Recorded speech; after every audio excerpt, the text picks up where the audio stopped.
अब भरत इस गांव से निकल रहा होता है गुड्डू पटेल के घर के सामने से, तभी ये गुड्डू पटेल एक लोहे की रॉड लेकर पीछे से आता है और उसके सर में मारता है चलती हुई बाइक पर, जिससे वो बर्दाश्त ही नहीं कर पाता और बाइक लेकर गिर जाता है। मध्य प्रदेश के दमोह में गुड्डू पटेल नाम का एक इंसान रहता था। लोग इससे डरते थे, इसके करीब नहीं जाते थे, यहाँ तक कि अपने छोटे बच्चों को भी इसके पास जाने से बिल्कुल मना करते थे। अब कहा यह जाता था लोगों के द्वारा कि कुछ साल पहले गुड्डू पटेल ने अपनी ही बीवी को कुल्हाड़ी से छोटे छोटे टुकड़ों में काट दिया था और सुबह में पूरे मोहल्ले में चीख चीख के कह रहा था कि मैंने अपनी वाइफ को मार दिया है। अब इस गुड्डू पटेल का एक लड़का भी था जिसकी शादी हो चुकी थी और उससे लोग अक्सर कहते थे कि अपने पिता को अकेला मत छोड़ो, इनकी दिमागी हालत ठीक नहीं है। लेकिन उस दिन क्या होता है, इस गुड्डू पटेल का बेटा दूसरे गांव में अपनी पत्नी को लेने चला जाता है अपने बाप को अकेला छोड़कर। अब इससे थोड़ी ही दूर भरत विश्वकर्मा नाम का एक लड़का और रहता था जिसकी उम्र लगभग 22 साल थी। अब मिडिल क्लास फैमिली से था तो पैसों की तंगी की वजह से उसे अपनी पढ़ाई 11वीं में ही छोड़नी पड़ी और उसने अपनी एक दुकान खोल ली जिसमें वो बाइक वगैरह रिपेयर करता था।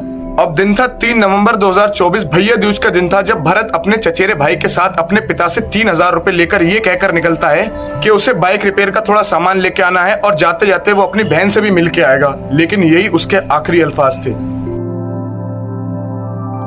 अब भरत इस गांव से निकल रहा होता है गुड्डू पटेल के घर के सामने से, तभी ये गुड्डू पटेल एक लोहे की रॉड लेकर पीछे से आता है और उसके सर में मारता है चलती हुई बाइक पर, जिससे वो बर्दाश्त ही नहीं कर पाता और बाइक लेकर गिर जाता है। उसका चचेरा भाई डर जाता है और वो चीख चीख कर लोगों को बुलाने के लिए भाग जाता है वहां से। लेकिन इसी बीच में गुड्डू पटेल दोबारा घर के अंदर जाता है और एक छोटी हथौड़ी लेकर आता है जो भरत विश्वकर्मा के सर में मारता है। कुछ लोगों ने उसको रोकने की कोशिश की लेकिन उसने उन्हें भी हथौड़े से डराया और लोगों ने जो देखा वो बताया कि उसने पहले उसका खून किया और बाद में उसका दिमाग भी खा गया निकालकर।